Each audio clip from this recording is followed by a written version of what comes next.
Good evening, ladies and gentlemen. My name is Grev, and welcome to another episode of the Rip Roaring Reds podcast. I'm joined, as ever, by my co-host Jace on a stressful Wednesday evening. I think is probably accurate. Jace, is that right?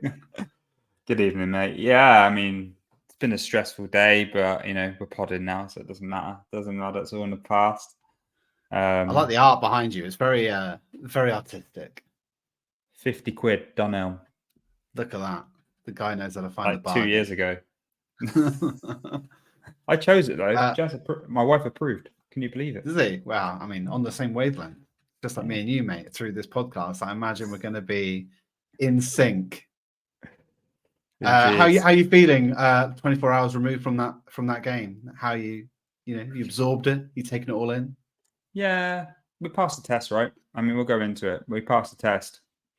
Whether we passed it with flying colours is another question, but we passed the test.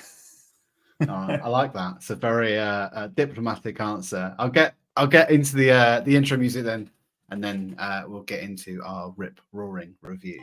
Let's do it.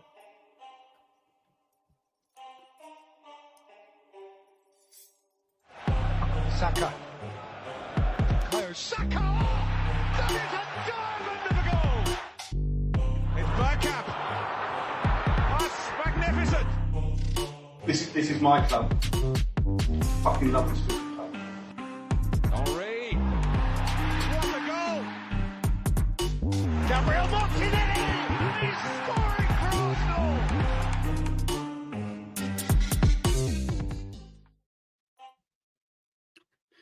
You can tell I obviously didn't turn off the loop, but I managed to turn the music down just before it did, so I got away with it.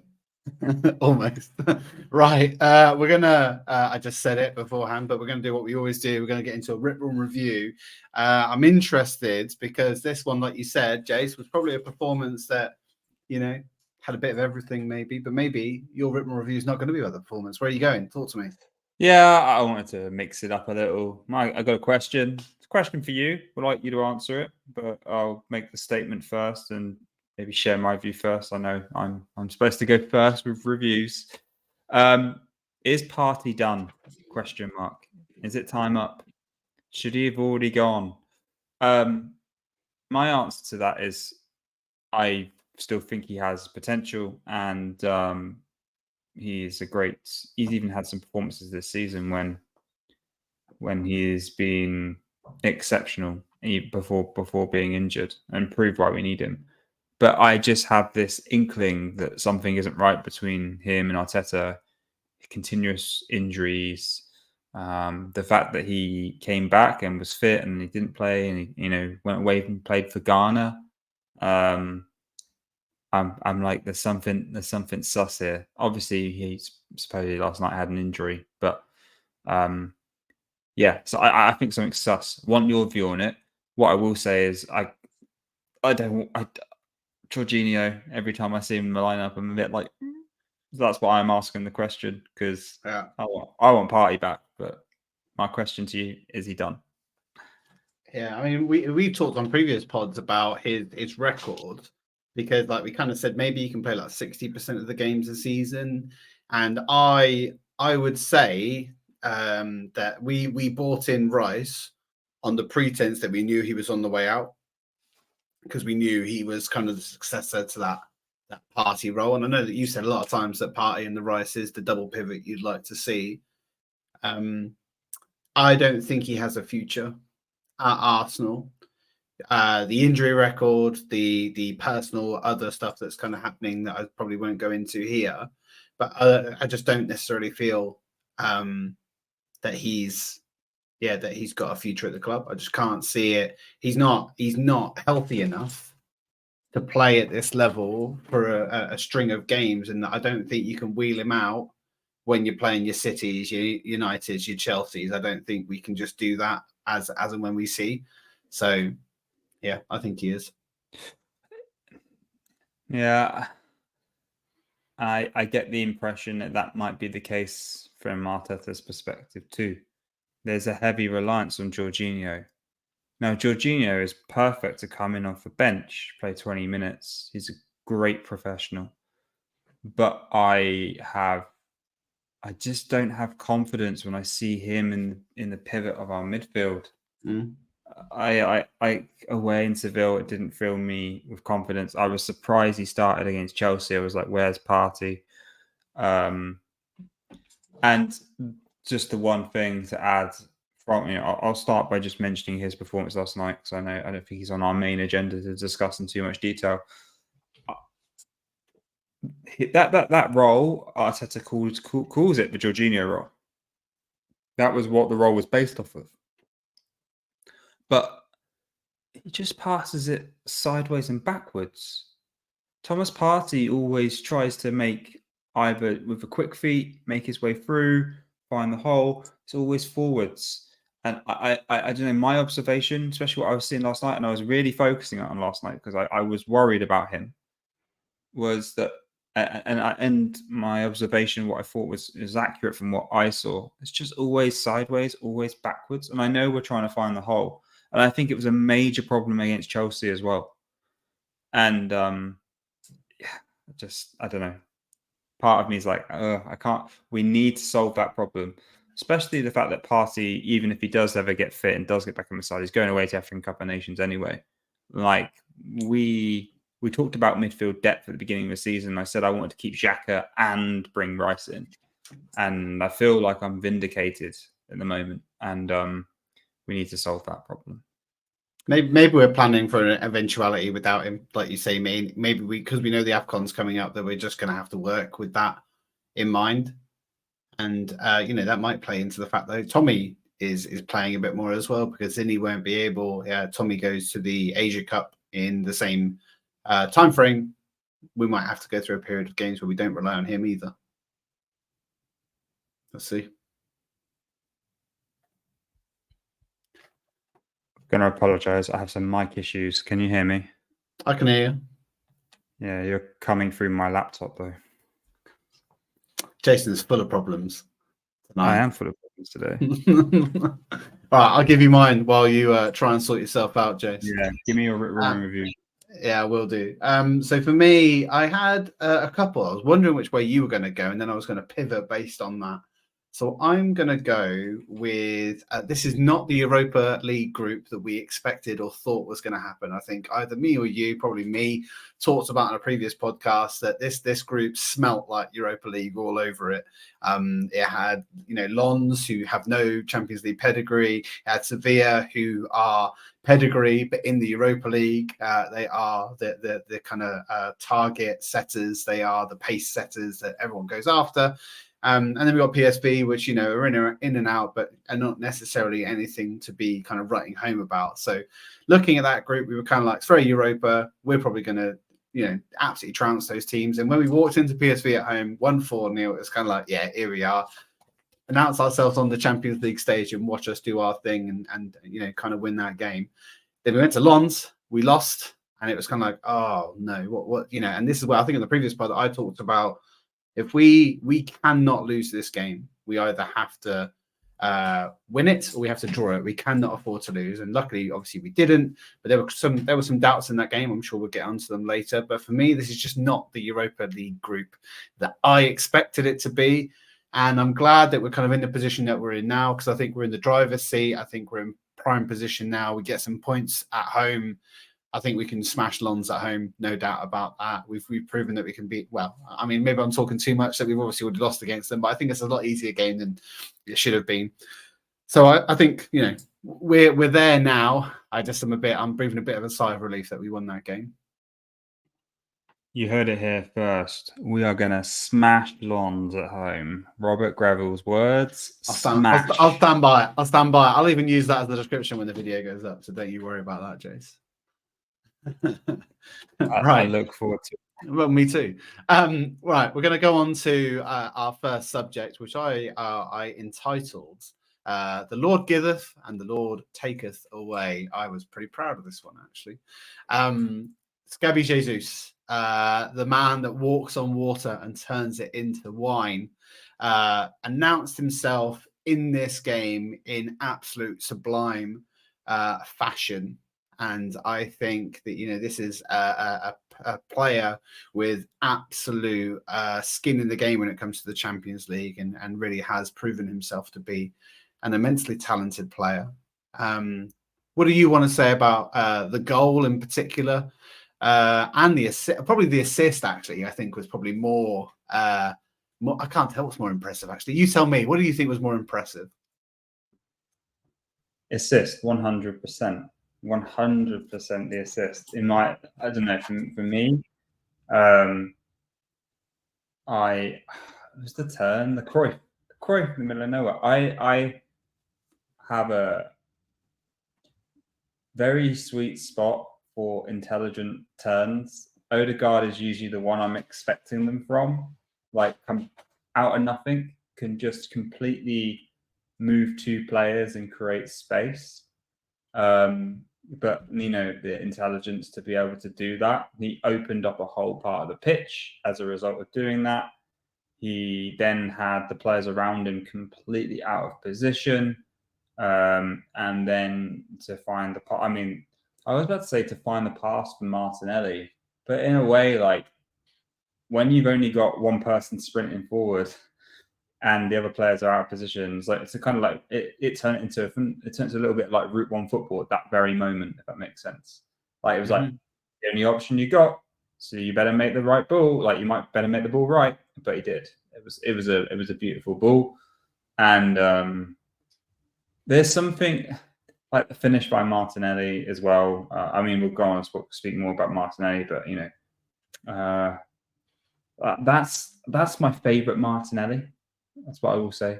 That kind of I think he's done it. When he plows through the middle at pace and gets past. He seems to get like a 1-on-1, a lot of them, and he's really good. I mean, he did have one early on in the game that he didn't put away and probably should have, and maybe he learned from his mistake when it came to that he took it around the keeper this time and did the business. Well, yeah, I mean, that was Jesus' assist as well, right? So I think I wanted to mention that because I made a note about that as well. Like, again, that was a perfectly timed ball. Could have been offside. Like, there was a risk there, but again, Martinelli held his run at the right point.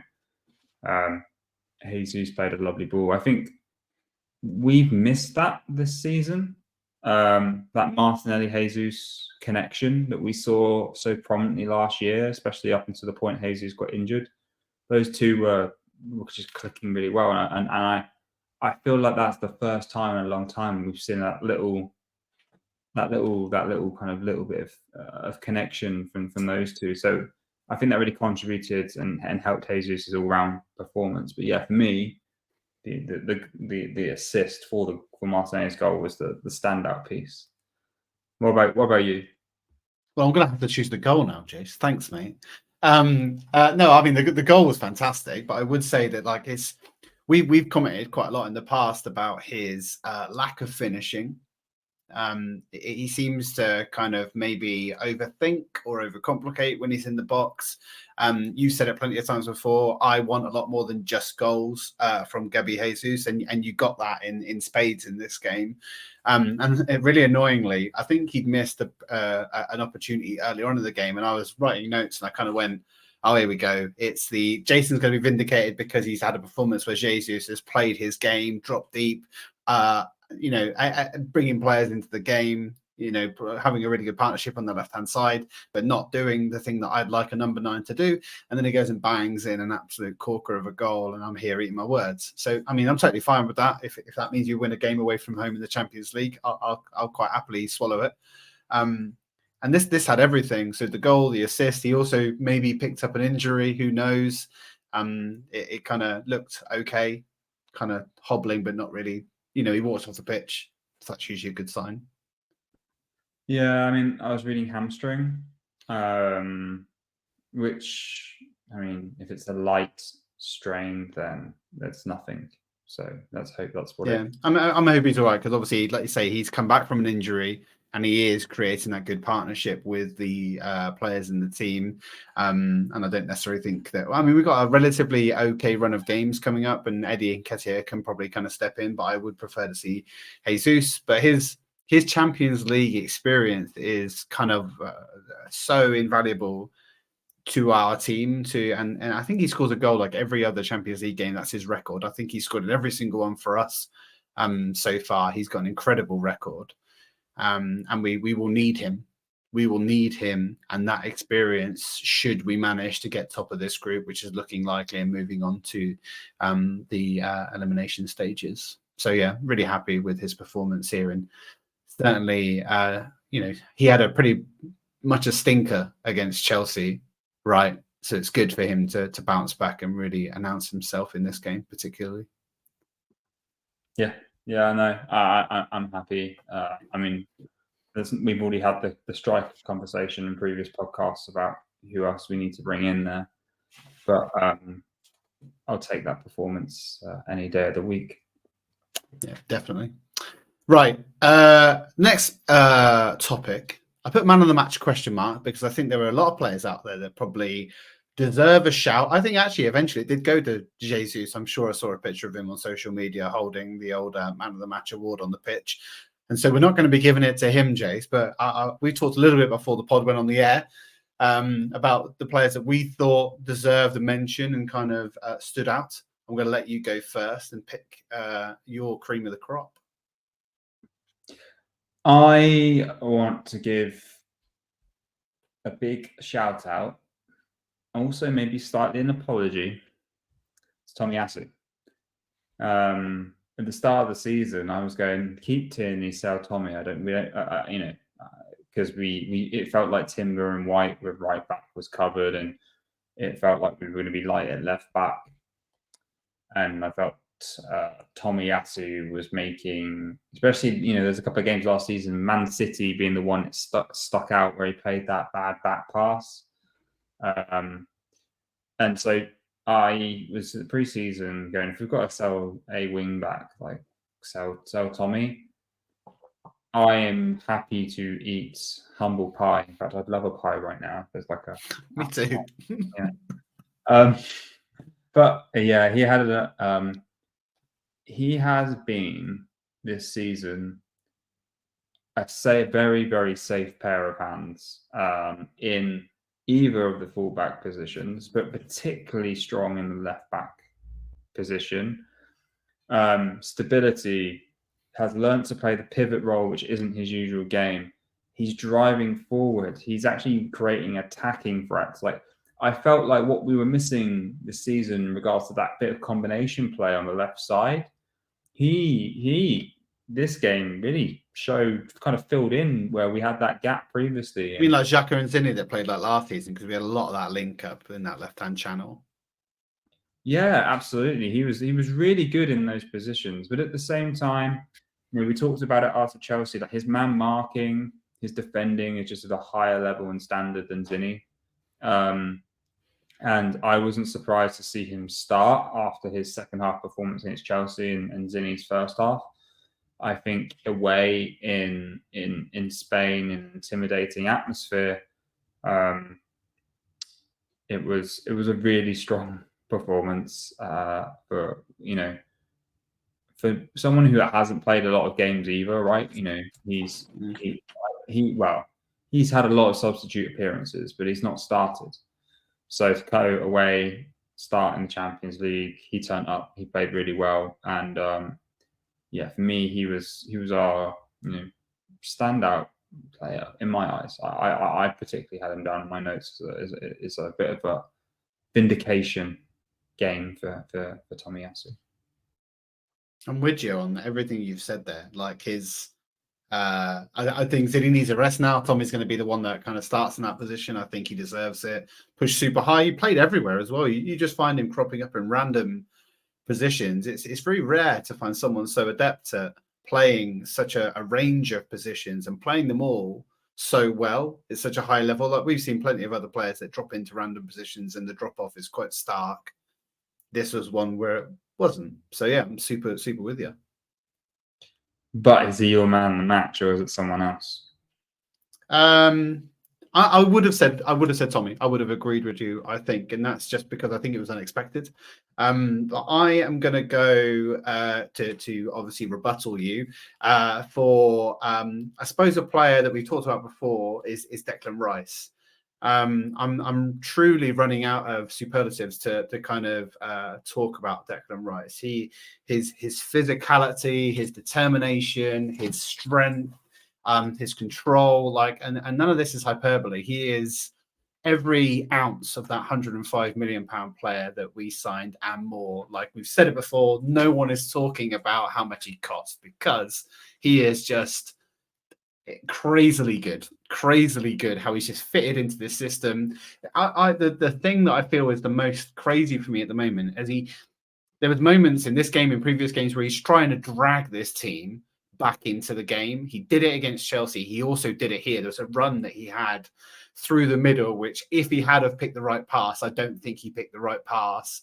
I think he went right, and I think he should have gone left, and it would have freed up I can't remember who it was, because it wasn't Martinelli. It must have been Trossard. Or someone.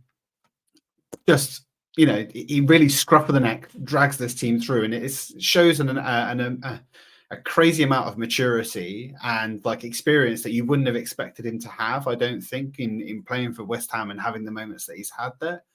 And one thing that I wrote in my notes is the second half. So we went 1-0 up, moved into the second half, and our start in the second half, like they really did pile on some pressure onto us. And when they came back, when they did get another goal, so when we did go 2 and then 2-1, I really thought that because we haven't killed the game, they were going to come back into it. We were going to let them come back into it as we have done previously. And like you've mentioned the atmosphere, like the cauldron-like atmosphere that this ground was creating, all the flags, the closeness to the pitch, the rain, the wet, you know, all of that kind of had in my mind thinking, oh shit, they're going to get back into this. And his, you know, Rice's composure, his ability, his control, everything about his play is so assured. Like every time he's on the ball, I'm just like, I know what he's going to do, and it's going to be so well done. And he just, like I said about Tommy a little bit, he just creeps up in positions that you just like. There was a point where he was like defending at left back, and then like did such a good job and cleared the ball. He did it like twice in a row. But what are you doing there? Like, and he just crops up in positions where he's just able to kind of really help this team. And he is the player for me that really stood up and was counted during this game and against Chelsea as well. He's done it a few games now. In moments where we've needed him, that's what you're paying that type of money for. Man United, Chelsea game, this game, big moments. This is what I'm sure this is what Declan Rice wanted when he came to Arsenal. Moments like this where he can go an away night, Champions League, when that music hits, I can imagine a beaming smile inside of him waiting for this moment and announcing himself on such a stage. Just incredible. And I'm so happy. I don't want to. There's a previous word that you used on a podcast. You said oozing, and it gives me connotations of disgustingness, Jason, but also fills me with like I feel like I'm oozing for Declan Rice right now. I mean, I just let you go there, mate. I didn't even step in. I think you've. If I didn't know anything, I'd say you have a thing for Declan. He's a good-looking fella, to be honest. My wife did say on the TV when the game's on, that wasn't last night against Chelsea, she's like, who's that? Who's he? And it's either Martin Odegaard or Declan Rice. They're the two that usually stand out, whereas obviously they're much more attractive than I am, which isn't saying much, I realise. Oh, you put yourself down, mate. You put yourself down. I was waiting for you to come and say, no, you're not, Grev. You're really attractive, but you didn't, and it wasn't quick enough. I'm really disappointed in you. Well, that's because I'm trying to be careful with the mute button because my headphones are... That is true. Sorry. Right. So actually, was there, out of those two, there maybe is another player that could be construed as a man of the match. Would you think Martinelli could be winning the shout? Yeah, I mean, you have to applaud his performance. His goal was great. He should. I'm going to say no, only because he didn't score two. I think he should have done better with the first chance and the first free ball from Jesus. But at the same time, he came really good. He wasn't intimidated by the atmosphere. He seemed really up for it as well. And he's been scoring of recent. I think since we talked about him having not scored for quite a while, and then he did, and now he's scoring quite regularly, which is great, because actually I think Saka has gone off the boil on the other wing. So it's good to have them supplement each other. But yeah, I probably couldn't quite give him man of the match. I think good performance, but not man of the match today. Yeah, I'd agree with you there. Although I think the first 20, 30 minutes of this game, every good thing that we were doing was going through Martinelli. And I think he had that left side on lockdown, was really impressive. One thing that just excites me, well, that is it. Every time he has the ball, it's exciting.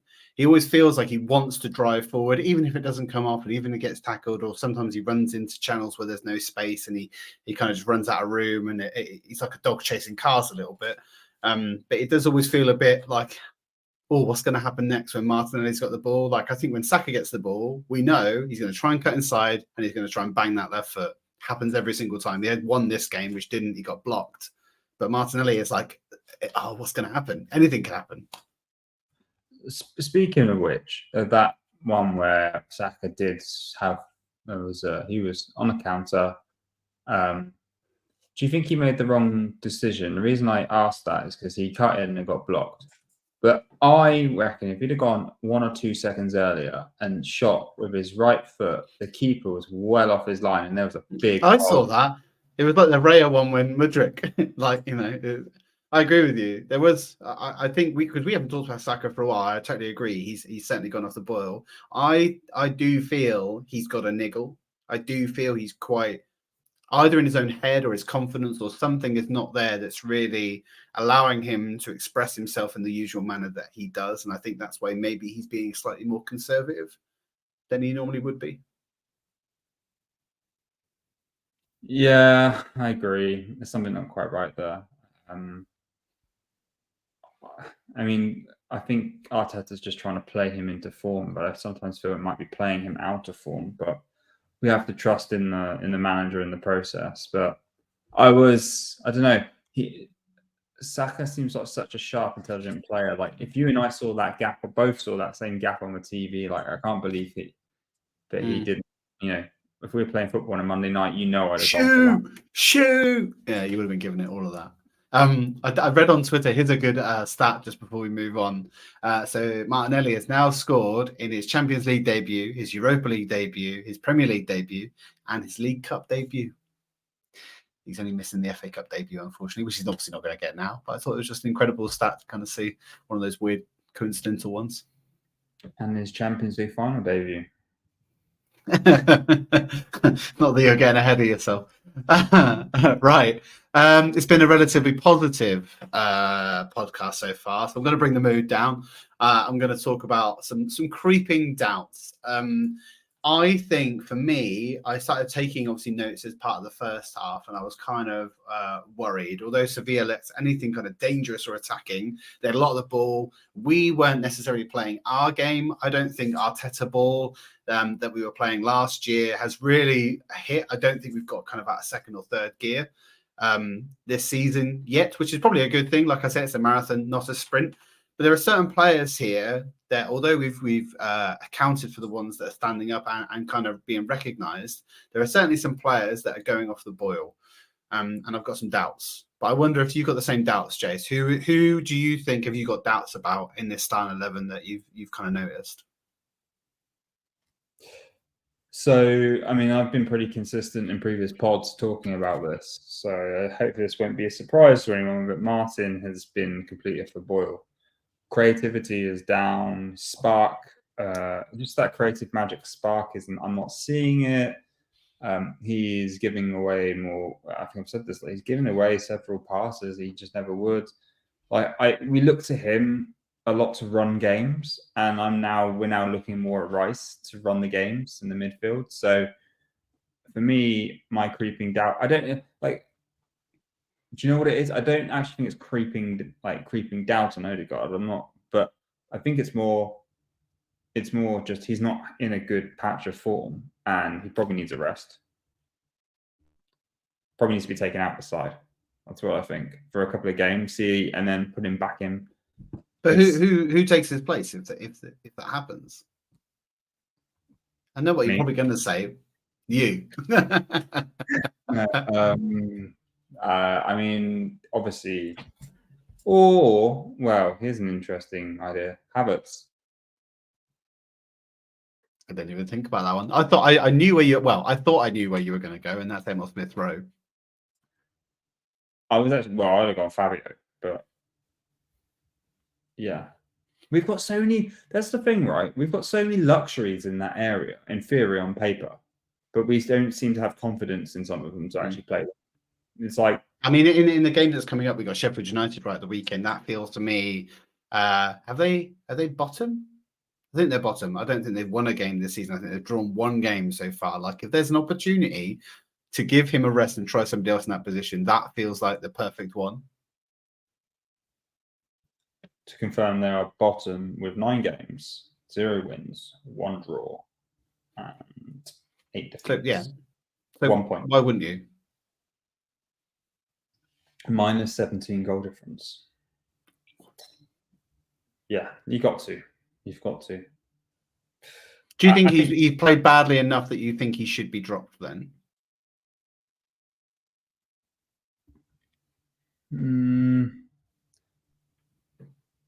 It's like the same with Saka. Him and Saka, for me, are in the same place. They both started the season relatively well, and we were singing their praises. And then they've both gone off the boil similar times, and we're now relying on Jesus and Martinelli. It's like our attack has pivoted from one side of the pitch to the other, to the right, to the left. And sometimes I just believe that people need to be taken out of the limelight and given that switch off time to recalibrate themselves and come back firing. And I don't think because he wears the captain's armband as well, I don't think he's given that opportunity. At the same time, also, like, we've been subbing him a bit more, I've noticed, because he's always handing the captain's armband over. Like, give Rice the captain's armband for a bit. Give Odegaard a couple of games where we feel safe to off and bring him on as a sub if we have to. See if he can come on and change the game. Maybe that's what he needs to do. To get that spark back, to get that creativeness back, to be brought on and change a game. Because you can have much more impact sometimes changing a game coming on than starting. And starting for him is not working at the moment. So I don't know. That's maybe what I'd do in games where we feel safe doing so. So what's that? I mean, you've got Sheffield United. Is it League Cup next week if we were Champions League this week? Possibly, yeah. But our next Premier League game is Newcastle, so probably not that one. We must be playing Brentford. Is it Brentford we've got, or did we already beat Brentford? No, we got West Ham in the League Cup. We got West Ham away West Ham next Wednesday. Yeah, I wouldn't start Odegaard in that, and I wouldn't start him against Sheffield United. So give him some time off, give him a week and a half off, play him at Newcastle on Saturday the 4th. I mean, I think I'd probably agree with you. The only thing is, I've seen a bit of a debate on socials about, and we talked maybe about this not on the pod, but like he kind of presses a lot, and you see him lead the press. And you see him flap his arms around a little bit, trying to get other players to kind of get involved. And he feels like he's doing it on his own. And I don't know if he's getting stressed out about that or frustrated with it. But like, he's the captain. He should be coordinating and organizing that press on the pitch when it needs to happen. And I kind of feel like he's doing it on his own. And then when it doesn't work out because the other players aren't with him, because he hasn't instructed them to do so, then it's falling apart, and he's kind of flapping his hands a little bit about it. And I do feel that kind of comes in a little bit to play, that although to people he's coming across as trying, but I just don't think he's trying in the right way for me. You're saying that there's a better way to assert your team on a certain situation, and that the way he is trying isn't bringing the team with him, and that he needs to be more disciplined, more coordinated, communicate better. That's what I think. Yeah, I think so. And he's the captain. That's kind of his role. And I would imagine that Arteta has instructed them to play and act in a certain way, of course. And maybe he's enacting that and the other players aren't. But it just comes across to me that he does it. I've seen it so often. He would turn left to see where that path has gone. whoever the player is supposed to be there is not tight enough to their man, and they break through the lines then, and it happens again and again and again. And I kind of feel that either he needs to coordinate that on the pitch or he needs to not press and sit back like the rest of them are doing. It's one or the other. As the captain, that's the role that he plays. Yes, I definitely see that. But if I was to say he doesn't come across as the kind of captain that most clubs have, would you agree or disagree? It depends. He's quite quiet, quite reserved. He comes across. He looks shy, I would say. He doesn't strike me as the kind of captain that's going to be shouting and lambasting players for not behaving or acting or doing things in the right way. If that's what you're kind of comparing him to, then he's not an Adams. He's not. I don't know where your yardstick is. Declan Rice at West Ham.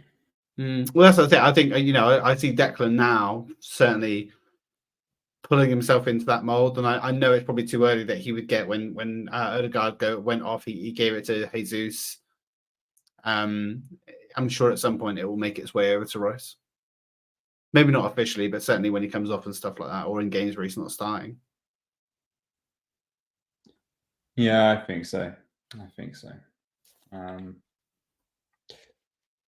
Yeah, let's move on. You wanted to talk about someone else in the creeping doubt section.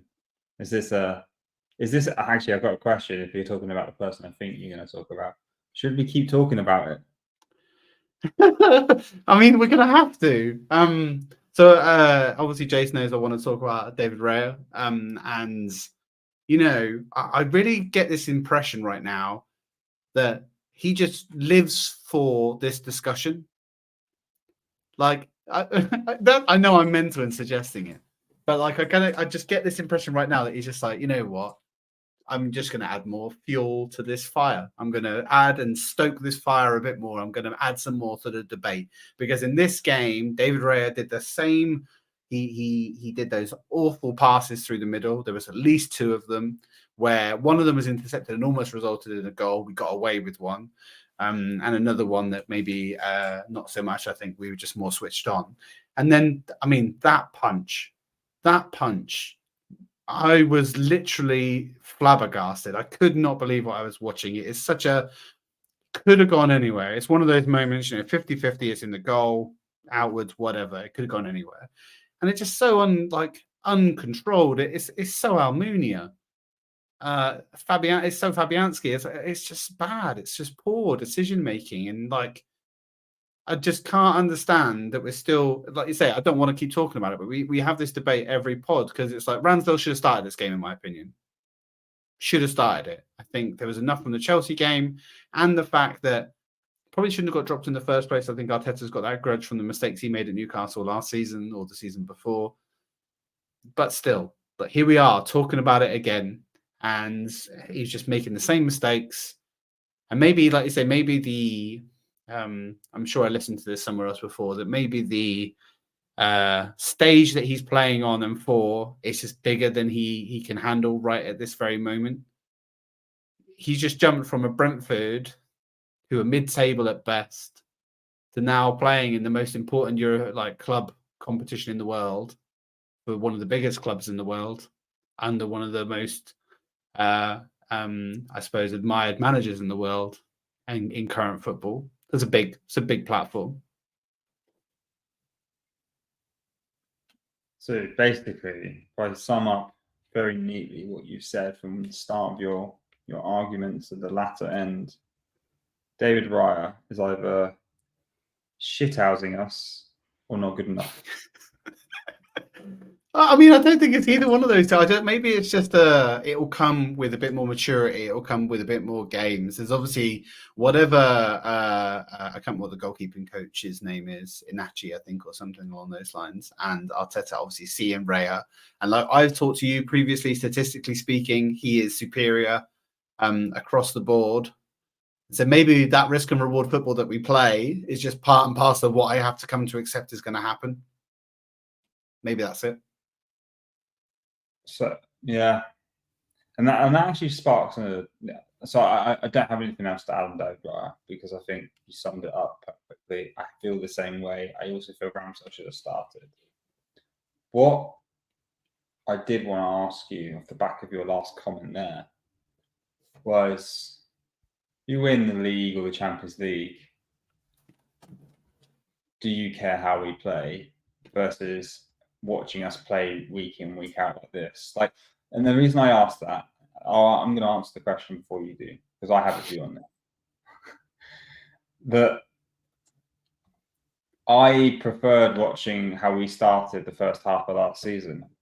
Like, that just was entertaining. It was exciting. It lifted us. It was great. And this season, it feels like we've cemented how we played and just become, as I said, this kind of clinical team that, like, I'm a little bit bored watching us. And I know that, like, people will be like, bloody hell, like, you know, we haven't been winning for such a long time. Like, don't get fussy all of a sudden. But I don't know, like, just some of we're passing it. I get what we're trying to do, and I support the team, and I back Arteta, but I also watch football to be excited. And there are a couple of moments in each game of brilliance where we have a clinical, really good goal or a really good counter. But then there's a lot of the game is quite dull at times. And I just want, you know, I've been saying it every podcast. Where's the energy? Where's the energy? And I think, you know, in the last few podcasts, we've come to the conclusion that that's just not who we are anymore. We're this more clinical kind of side. It takes opportunities when it has them and plays more defensively, I think. I don't know. I'm not quite happy about it, and I want to be entertained more. But what's your perspective on that? You know what, Jace? We talked at the start of the pod about being in sync or on the same wavelength, and this is such an interesting topic to me because in my written review, I said I was going to do one or two things, and the other one was exactly what you just said. I am slightly worried that we start games really, really slowly at the moment. We used to come out of the blocks, absolute blow teams out of the water, and we'd be up 3-0, and then we'd coast and we'd take players off and, you know, all of that. And the subs didn't matter. Whereas this season, we seem to be doing substitutions to make an impact because we need to change the game. And they're really working, which is good and bad at the same time. But I'm kind of with you. It's certainly not as entertaining, but like you say, would you care at the end of the season?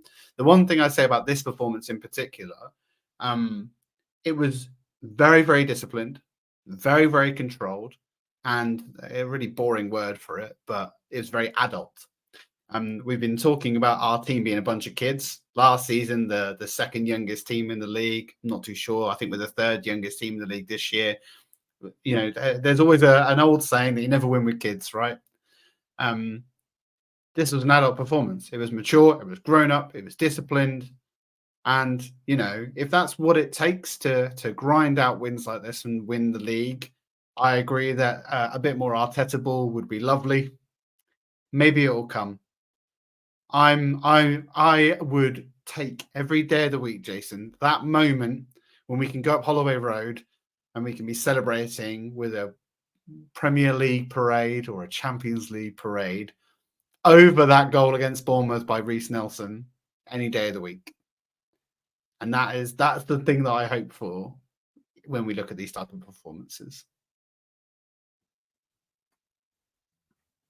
Yeah, I agree. But yeah, it does. It's such a good debate. I totally agree with you because it's not as exciting. And I think watching the game last night in particular, it's quite nervy. It's not nice. It's a bit of a horrible watch. We weren't controlling that game by any means. Defensively, we were really good, but we weren't controlling that game from an attacking sense, I don't think. Didn't they score one and then instantly hit the bar pretty quickly after as well? Yeah, that was offside though. So, you know, that's what I said. Right. Parking lot. I don't know. I was only going to talk about Sheffield United's obviously coming up this weekend. We did briefly touch upon it. It's an opportunity for us to really put them to the sword, I would say. Do you see a big win for us in this game? Not the way we're playing. Maybe like a 2-1, 3-1, 2-0. That's what I see. That's just the kind of team I think we are. I don't see us going smashing a team 4-5-0. I'd love us to, but you know what my prediction's going to be. So, Grev's holding up. An old Jason 3-1. Jason loves a 3-1. Yeah. But you would say that Odegaard's going to get some time on the bench for this game then? Is that where you would go? Yeah, Emma Smith-Rowe. And I'd like to see Ramsdale back, keep the back four. Maybe Emma Smith-Rowe, Havertz, maybe. Do you know what? I'd give El Neni a game in the pivot role, take Jorginho out, see if something different happens. Sheffield United. We can't play El Neni. El Neni. When can you play him if you don't, right? Well, that's the point, right? If you can't play him against Sheffield United, you ain't going to play him, are you? What's he doing there? True. Yeah, He's just there to make up the numbers then. It's like, no, play El Neni. I'm with you. I had a question for you. Like, actually, maybe you give us your Sheffield United prediction first. 3-0. And starting lineup? I don't think Odegaard gets dropped. I think we play the same team. We just swap in Havertz for Jorginho.